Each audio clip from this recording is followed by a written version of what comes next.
India వారి global study abroad summit 2023 April 9th hotel Haritha Kakatiya Hanmakonda. Entry free. Dating apps navigate చేయడం కొందరికి ఉత్సాహాన్ని ఇస్తే మరికొందరిని నిరుత్సాహపరుస్తోంది. వీటిలో ఏర్పడిన సంబంధాల ద్వారా కొందరు మాత్రమే ప్రయోజనం పొందుతూ ఉంటే ఇంకొందరు దారుణంగా మోసపోతున్నారు. అయినా డేటింగ్ యాప్లకు చాలా మంది అడిక్ట్ అవుతున్నారు. వాటి వల్ల తాము చక్కటి అనుభూతిని పొందుతున్నామని కొందరు పేర్కొంటున్నారు. క్వాక్ వాక్ అనే డేటింగ్ యాప్ ఇటీవల నిర్వహించిన సర్వే ప్రకారం ప్రతి 10 మందిలో 2 డేటింగ్ యాప్లో సంబంధాల గురించి, గత చేదు అనుభవాల గురించి చర్చిస్తున్నారు. ఈ సర్వేలో మెట్రో సిటీస్తో పాటు పలు చిన్న పట్టణాల నుంచి 11,000 మంది పాల్గొన్నారు.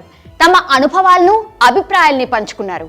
ఇలా పంచుకున్న వారిలో నిపుణులతో పాటు 20 నుంచి 35 ఏళ్లలోపు వయసు గల యువత, విద్యార్థులు ఉన్నారు. క్వాక్ వాక్ డేటింగ్ యాప్ వ్యవస్థాపకుడు CEO రవి మిట్టల్ మాట్లాడుతూ, గత నెలలో 35 మిలియన్ల చాట్లు మార్పిడి చేయబడ్డాయి.